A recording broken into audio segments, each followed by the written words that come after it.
Alors, oui, c'est moi qui apporte la parole aujourd'hui, ce matin.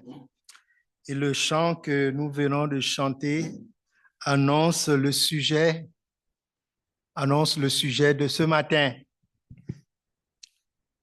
Le sujet de ce matin, tourne autour du combat spirituel.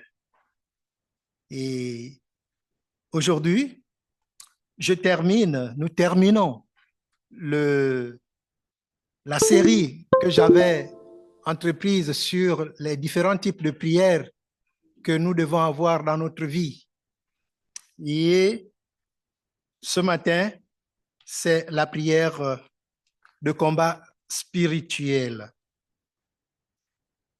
Et en accord avec les autres membres du comité des prédicateurs, nous sommes mis d'accord que après cet enseignement sur la prière de combat spirituel, nous devons continuer quelques enseignements encore concernant quelques d'autres aspects du combat spirituel.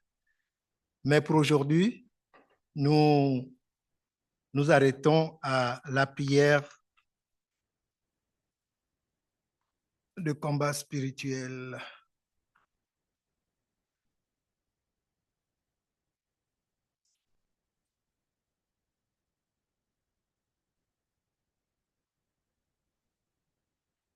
Bon, là encore, on a... Ouais, c'est ouvert et pourtant...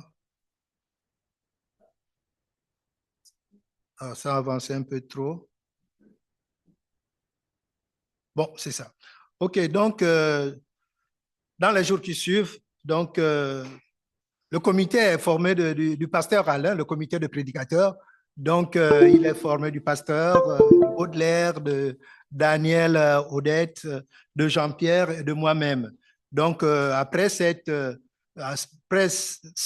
enseignement aujourd'hui, donc, le pasteur et Daniel vont intervenir pour voir quelques d'autres aspects du combat spirituel.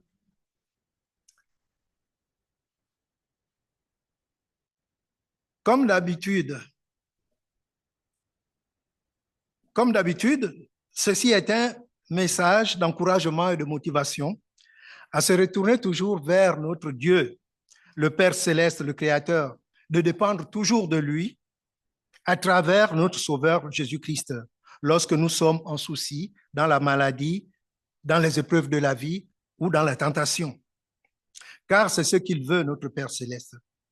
Nous avons commencé cette série par le modèle qui est appelé le Notre Père, que Jésus-Christ a enseigné à ses disciples et qu'il nous a laissé aussi. Dans cette prière, nous avons vu du verset 9 au verset 12 tout ce qu'il fallait faire avant de prier. Et vers la fin de ce modèle, Jésus-Christ, au verset 13, dit, « Dites, ne nous induis pas en tentation, mais délivre-nous du malin. » Oh bien-aimé, Jésus, dans ce modèle de prière qu'il nous a laissé, nous apprend à dire, ne nous induis pas en tentation, mais délivre-nous du malin. Bien-aimés, chers amis, c'est là qu'il est annoncé déjà l'existence de la prière de combat spirituel.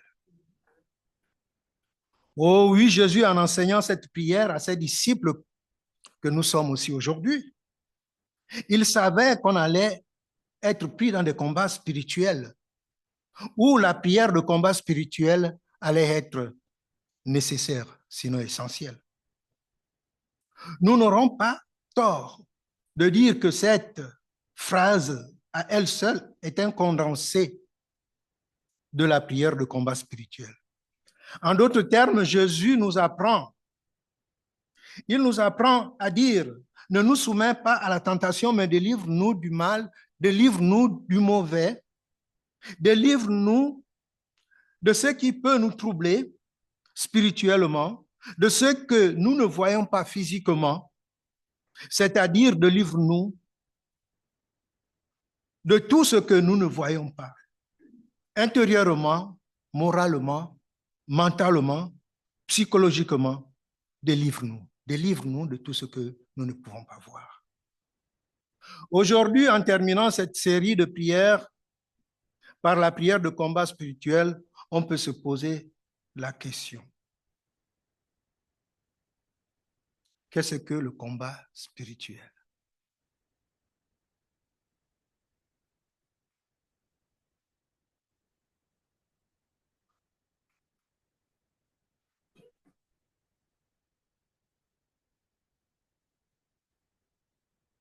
Paul dit,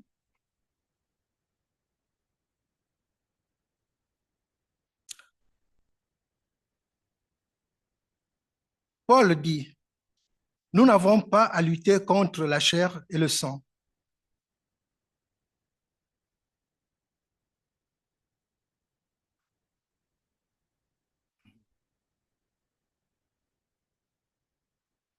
Nous n'avons pas à lutter contre la chair et le sang. Au sens chrétien, nous dirons tout simplement que le combat spirituel est la réalité de l'opposition invisible au plan de Dieu dans la vie du chrétien, dans la vie du croyant. Je le dis, le combat spirituel est la réalité de l'opposition invisible au plan de Dieu dans la vie du chrétien. Le combat spirituel se manifeste souvent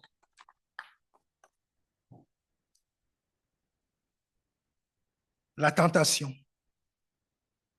Il y a dans la Bible 2 exemples de tentation que je vais vous donner aussi, mais il y en a d'autres. Le premier exemple, c'est la tentation dans le jardin d'Éden, où Adam et Ève sont tentés par Satan, qui a pris la forme d'un serpent pour les convaincre de manger le fruit défendu de l'arbre qui se trouvait au centre du jardin. Adam et Ève ont chuté, ils ont mangé le fruit alors que c'était défendu. Ils ont connu la chute. Et il y a un autre exemple de tentation, c'est celui de Jésus-Christ lorsque le diable l'a tenté dans le désert. Oh, dans ce deuxième cas, Jésus n'a pas succombé à la tentation. Il n'a pas connu la chute. Il n'a pas connu le péché. Il est sorti victorieux sur la tentation en nous montrant le chemin et les armes que Dieu nous donne, qu'il met à notre disposition pour nous sortir de la tentation. La semaine prochaine, le pasteur en parlera. Oui, le combat spirituel se manifeste aussi par le mensonge, le découragement, l'accusation, l'attaque contre l'unité, l'unité dans une famille, l'unité au sein d'un couple, l'unité même dans l'Église, l'unité dans l'accomplissement de l'œuvre de Dieu par la communauté de foi. Oh, ce n'est pas un combat contre des personnes physiques, ni un combat politique, non plus un combat spectaculaire. C'est un combat qui est souvent intérieur. Donc une lutte, une opposition invisible. Rappelons-nous que prier, c'est communiquer avec Dieu, c'est parler avec Dieu. Bien-aimés, si nous acceptons de parler à Dieu, de communiquer avec Dieu que nous ne voyons pas, alors nous acceptons que le monde invisible des esprits existe. Et qu'il y a 2 mondes qui se côtoient. Le monde invisible de vous et moi, où nous sommes, et le monde invisible des esprits, où se trouve Dieu, lui étant un bon esprit, avec les autres esprits qui ne sont pas forcément bons. En effet, l'évangéliste Jean nous dit,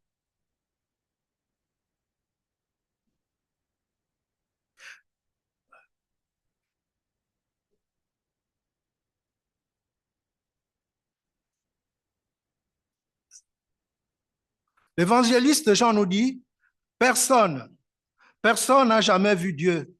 Le Fils unique qui est dans le sein du Père est celui qui l'a fait connaître. Cela signifie que Dieu, dans sa nature divine, est invisible. Il n'a jamais été perçu directement par personne, sauf Jésus-Christ, la parole incarnée, la parole devenue chair, a vu Dieu. C'est à travers lui, Jésus-Christ, que Dieu nous est révélé. Et dans sa conversation avec la Samaritaine, Jésus confirme que Dieu est esprit. Et il faut que ceux qui l'adorent, d'ailleurs, l'adorent aussi en esprit et en vérité. Alors, les actions posées de part et d'autre de ces deux mondes ont des répercussions, des résultats, des effets dans l'autre monde. Par exemple, les actions posées par nos prières à partir de notre monde visible à travers notre Dieu en Jésus-Christ, ces actions ont des résultats, des conséquences, des effets dans le monde invisible. En effet, Jésus nous dit,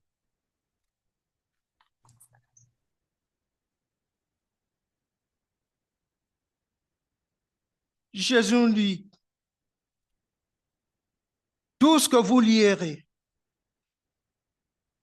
tout ce que vous lierez sur la terre sera lié dans le ciel.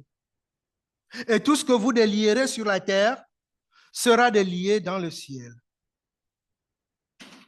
En d'autres termes, tout ce que nous délierons, tout ce que nous lierons ou délierons ici-bas sur terre, dans le monde visible, sera effectivement validé dans le ciel, dans le lieu très haut, dans les cieux, dans le monde invisible, au nom du Seigneur Jésus-Christ.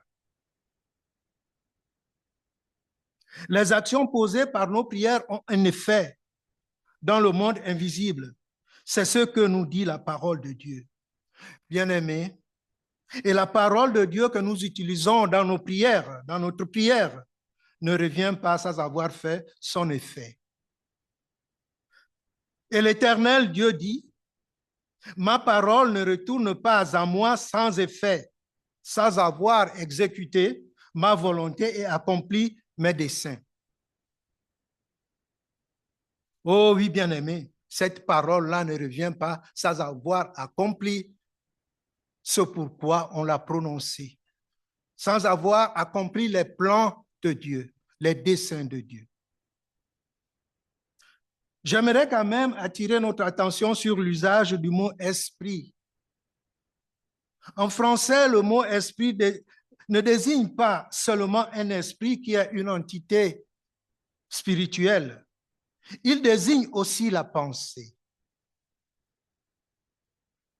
Par exemple, si je ne peux pas assister à la réunion de prière, je vais m'excuser auprès du pasteur ou des autres, que je ne pourrais pas être présent physiquement à la réunion de prière, mais je serai avec vous en esprit. Cela ne veut pas dire qu'il y aura un esprit spirituel qui va être là, me remplacer pendant la prière, un esprit spirituel mystique, non. Cela voudra dire que je serai avec vous, je vais compatir avec vous pendant ce que vous allez faire pendant la prière. Je serai d'un commun accord avec vous, je vais même prier avec vous, je prierai pour vous. Il en est de même si je ne vais pas à la pratique de louange. Je leur dis, mais je ne serai pas physiquement présent, mais je serai en esprit avec vous. Ça veut dire que je serai intentionnellement en pensée avec eux pendant la pratique de la louange. D'ailleurs, l'apôtre Paul utilise cette expression. Pour moi, Paul dit, pour moi, absent de corps, mais présent d'esprit, j'ai déjà jugé, comme si j'étais présent, celui qui a commis un tel acte. En effet, Paul écrit cela pour montrer sa colère, son indignation contre l'immoralité parmi les chrétiens de Corinthe. Quelqu'un avait commis de l'immoralité et on avait décidé de le punir, de le juger, mais Paul n'était pas là présent. Il dit, je serai avec vous en esprit. Je ne suis pas physiquement là, mais je suis concerné, c'est ce que dit, je participe intérieurement avec vous pour condamner celui qui commet un tel acte d'immoralité. Je suis présent d'esprit. Mes pensées sont avec vous. Je participe en pensée dans la condamnation qui pourrait être faite contre cette immoralité. Ce n'est pas une présence mystique, physique, mais une communion intentionnelle en pensée. Voyez-vous, bien-aimés, un peu la délicatesse du mot esprit.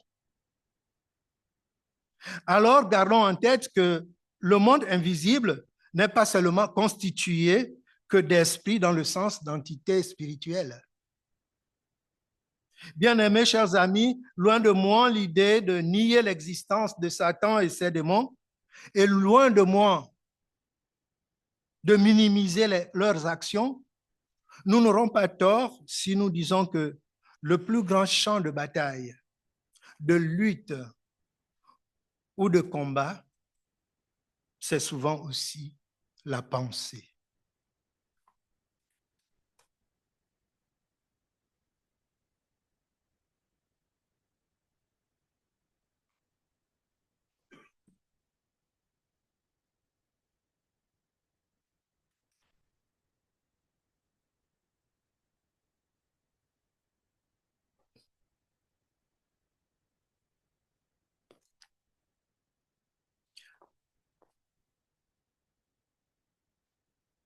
Et 2 Corinthiens 10, 5 dit que nous sommes capables de faire prisonnière toute pensée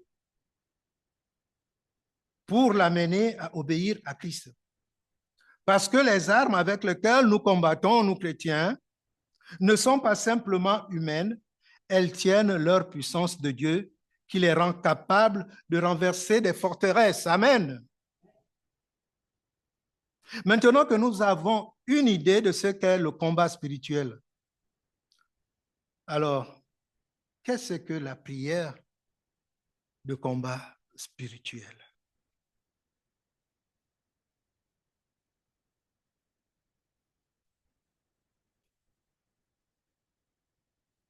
Nous n'allons pas nous tromper si nous disons que la prière de combat spirituel est une prière par laquelle le croyant, le chrétien, s'appuie sur Dieu pour résister au mal et rester ferme dans la foi. Enfin, je vais la répéter, cette définition. La prière de combat spirituel est une prière par laquelle le croyant, c'est-à-dire le chrétien, s'appuie sur Dieu pour résister au mal et rester ferme dans la foi. Elle n'est pas une prière de panique, non plus une prière théâtrale, encore moins une prière centrée uniquement sur le diable, les démons et les mauvais esprits.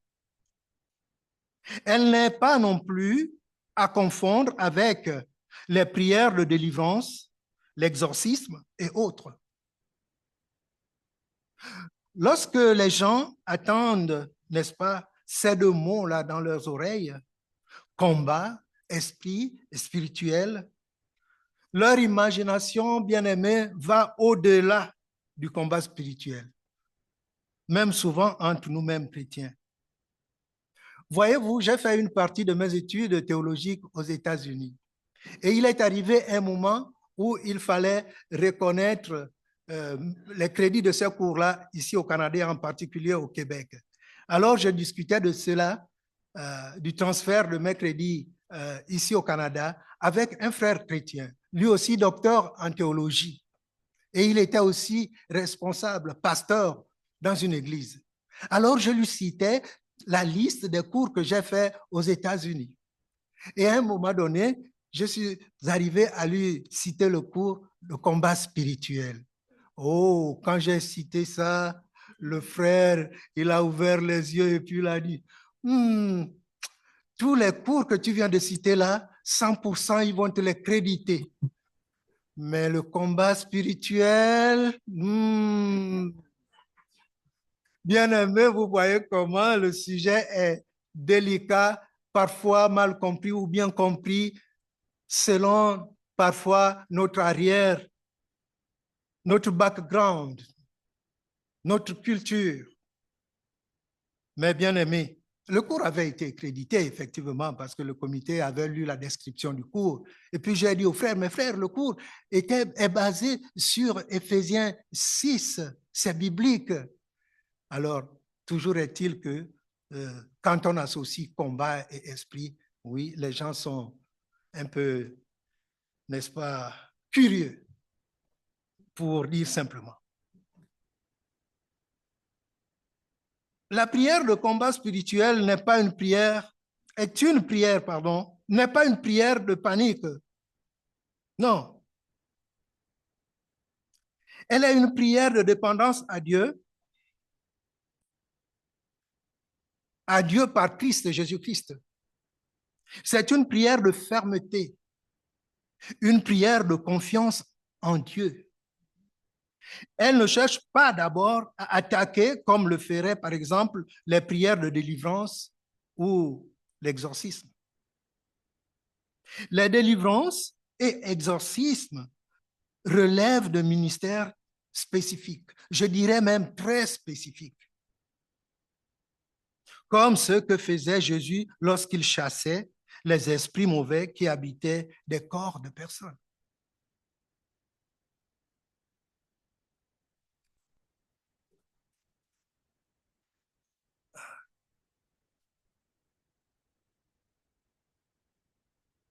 Luc chapitre 8 et Luc chapitre 9 nous montrent l'existence des mauvais esprits et nous montrent comment Jésus les chassait. Jésus pratique la délivrance. Vous irez lire le chapitre, Luc chapitre 8 et Luc chapitre 9. En Luc chapitre 8, verset 27, nous voyons que Jésus, n'est-ce pas, délivre une personne qui est habitée de mauvais esprits, une personne qui a passé plusieurs années nues et qui vivait désormais maintenant au cimetière. Et Jésus fait sortir les mauvais esprits qui étaient dans ce corps de ce monsieur et envoie ces esprits dans un troupeau de cochons et les cochons, il les envoie mourir dans l'eau. Et Jésus a délivré encore en Luc chapitre 9, verset 42, un jeune enfant qui était aussi habité par de mauvais esprits. Jésus l'a délivré.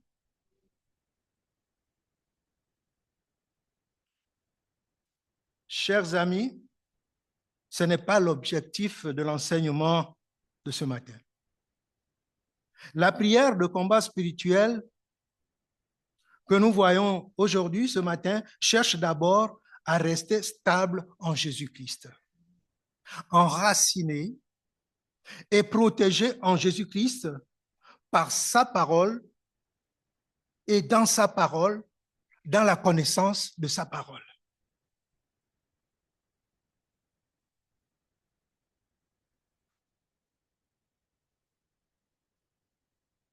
Jacques 4, 7 nous dit, « Soumettez-vous donc à Dieu, résistez au diable. » Mes chers amis, la soumission précède la résistance, c'est-à-dire qu'elle vient avant la résistance. Il faut d'abord se soumettre à Dieu pour bénéficier de la protection de Dieu, de la puissance de Dieu en Jésus-Christ. Ainsi, nous allons résister au diable, à l'adversité, aux tentations de toutes sortes. Nous allons être victorieux face à toute forme d'adversité, entre autres les adversités spirituelles. Maintenant que nous avons une idée du combat spirituel et une idée de la prière de combat spirituel, nous pouvons nous poser la question, Dans quelles circonstances avons-nous recours à cette prière?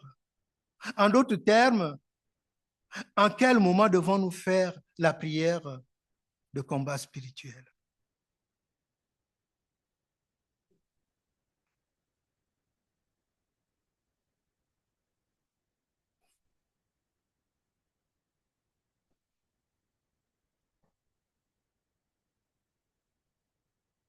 Voici quelques circonstances dans lesquelles nous pouvons faire recours à la prière de combat spirituel.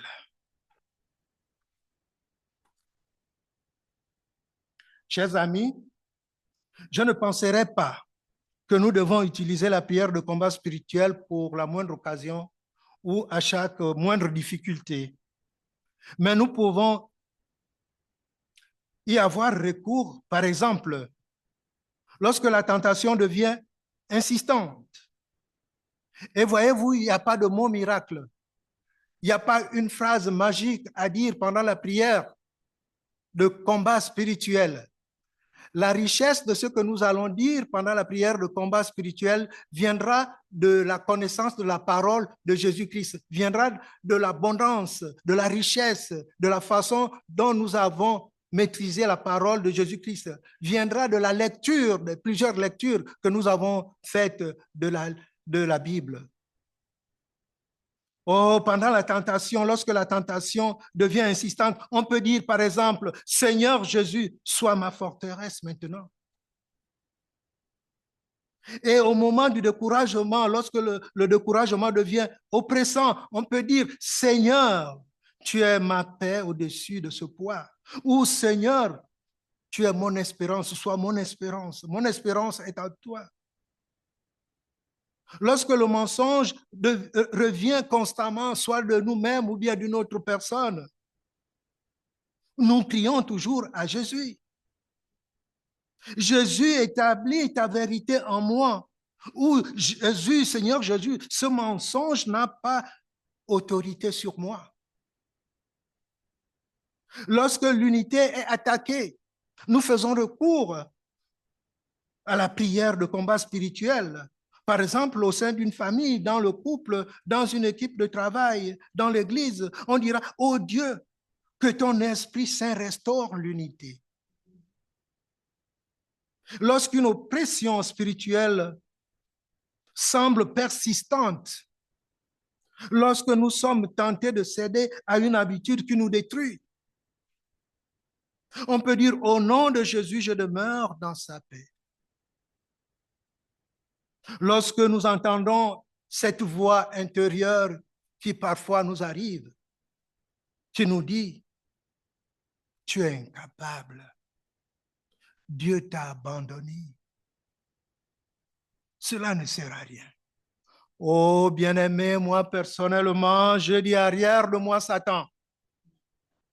Arrière de moi Satan, je suis capable. Dieu ne m'a pas abandonné parce qu'il avait dit qu'il ne m'abandonnera jamais. C'est ce que dit sa parole.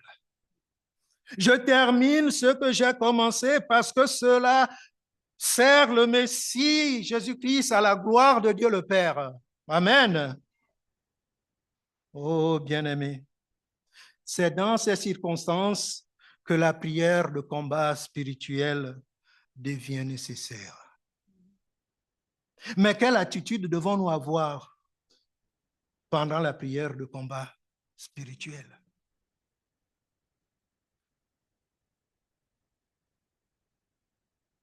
Oh, bien-aimé, nous devons avoir l'humilité. Nous n'aurions pas tort si nous disons que l'attitude est plus importante que l'intensité dans la prière. Dans l'attitude, nous devons avoir l'humilité. Nous nous soumettons d'abord à Dieu. La prière de combat spirituel commence par l'abaissement devant Dieu. Nous devons avoir la foi. Nous ne prions pas avec peur. Nous devons avoir la sobriété et la vigilance. Pas d'excès.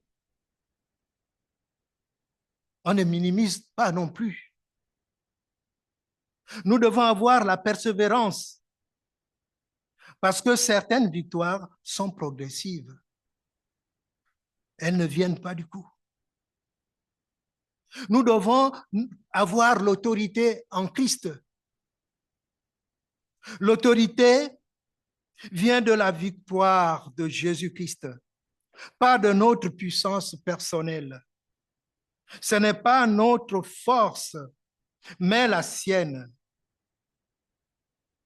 Ah, si la manette marche, je vous prierai de chanter avec moi. Le Dieu de gloire habite en moi. Le Dieu de victoire habite en moi. Le Dieu de victoire habite en moi. Je marche non par la vue, mais par la foi. Le Dieu de victoire habite en moi. Le Dieu de victoire habite en moi. Le Dieu de victoire habite en moi. Je marche non par la vue, mais par la foi. Le Dieu de victoire habite en moi. Je chanterai et danserai, car le combat est celui du Seigneur. La victoire est assurée, car notre Dieu est vainqueur. Il est vainqueur. Amen. Oh, il est vainqueur. Oh oui, le Dieu de victoire en Jésus-Christ nous a déjà acquis la victoire. C'est à nous maintenant de faire de cette victoire notre victoire, reconnaître cette victoire. Nous devons nous couvrir de son autorité, l'autorité de Jésus-Christ. Le temps que nous devons avoir pendant la prière de combat spirituel dépend de la personnalité de tout un chacun. J'ai connu une église où, par exemple, lorsque celui qui dirigeait le culte ou le pasteur, à un moment du culte, il demande à tout le monde, toute l'assemblée, de lever leur voix, lever les voix au Seigneur, mais sans direction, sans requête précise. Et là, tout le monde se met à élever leur voix. Pour moi, ça faisait un bruit. Et cela ne marchait pas avec ma personnalité. Donc, je ne pouvais pas prier. Alors, je me taisais, je priais au fond de mon cœur lorsqu'un sujet précis me venait au cœur. Alors, voyez-vous, ça dépend de la personnalité de tout un chacun. Mais bien que la personnalité de toute personne se révèle dans nos prières, je pense quand même qu'il y a un ton qu'il faut adopter, un ton un peu plus considéré, un peu plus vivant lorsque nous faisons la prière de combat spirituel par rapport à la voix que nous avons lorsque nous faisons la prière de supplication où nous demandons, nous supplions à Dieu de nous donner quelque chose. Vous êtes d'accord que si votre enfant vient vous demander quelque chose, il va adopter un ton, un certain ton parce qu'il vous supplie. Alors, bien-aimés, cela dépend de la personnalité de tout un chacun. Mais laissez-moi rapidement vous raconter une histoire, si la télécommande marche. C'est l'histoire de Jésus-Christ avec ses disciples sur les rives du lac de Galilée. Il devait embarquer un soir et brusquement, il a fait mauvais. Une tempête, une forte tempête s'est déclarée et il y avait panique dans le bateau. L'eau rentrait dans le bateau. Les disciples étaient désemparés. Et pendant ce temps, paisiblement, Jésus dormait. Et les disciples essaient de le réveiller. Seigneur, tu vois que nous périssons, tu veux que nous mourions ici, le bateau prend de l'eau et toi tu dors paisiblement. Et comme à son habitude, Jésus-Christ, lorsqu'on pense qu'il dort, mais il ne dort pas. Il veille sur nous. Et Jésus-Christ, à un moment donné, il s'est réveillé. Et il a parlé à la tempête. Il a parlé à la tempête s'est tue. Oh, mes chers amis, je vous laisse imaginer quelle était l'intonation de la voix utilisée par Jésus-Christ pour calmer avec autorité la tempête. Oh, je suis certain que Jésus-Christ n'avait pas dit, s'il te plaît, la tempête, calme-toi. Non, je ne suis pas sûr. Oh non, bien-aimé. Oh, Jésus avait exercé son autorité avec foi, force et puissance en disant à la tempête, silence, tais-toi. Oh, mais vous pouvez adopter le ton que vous voulez. Je vous laisse imaginer quel ton Jésus-Christ avait adopté ce jour-là pour calmer la tempête. Et tous furent saisis d'une grande frayeur et ils disaient les uns aux autres, qui est donc cet homme, même le vent et la mer lui obéissent. Oh, finalement, qu'est-ce que la prière de combat spirituel produit? Quels sont les résultats d'une telle prière?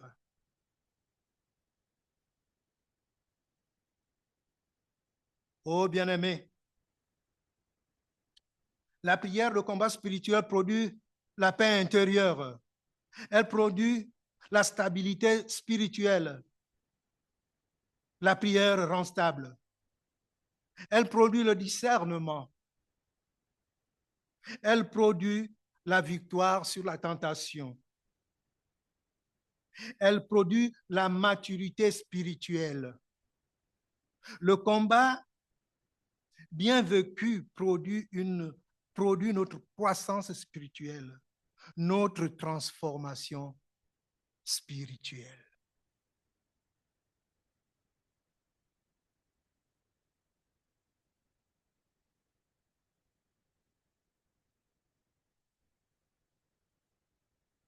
Bien-aimés, chers amis, ce matin, nous avons eu un aperçu du combat spirituel et la prière de combat spirituel, les circonstances et les fruits que donne la prière de combat spirituel. Le combat spirituel est réel. Les bons et les mauvais esprits sont aussi vrais. La prière de combat spirituel est nécessaire. Mais pour nous, chrétiens, notre prière doit être d'abord christocentrique, c'est-à-dire centrée d'abord sur Jésus-Christ, s'appuyant sur sa victoire, la victoire de Jésus-Christ. Cette prière doit être équilibrée, ne pas minimiser, ne pas exagérer. Elle doit être une prière paisible et confiante. Le chrétien mature ne cherche pas le combat, il cherche Dieu. Et lorsqu'il demeure en Dieu, il tient ferme. Un homme disait, avant de pouvoir s'envoler, il faudrait d'abord apprendre à marcher pour avoir la stabilité et la force nous permettant de s'envoler comme nous le voyons avec les oiseaux. Les oiseaux marchent d'abord avant de pouvoir s'envoler. Ainsi donc, mes frères et sœurs dans le Seigneur, avant que nous désirions exercer un ministère spécifique de délivrance comme Jésus, nous devons d'abord commencer par exercer la prière de combat spirituel, qui est une prière de stabilité et de fermeté, afin d'avoir la force et la puissance nous permettant d'aller plus loin avec confiance en Jésus-Christ. Amen. Que Dieu vous bénisse.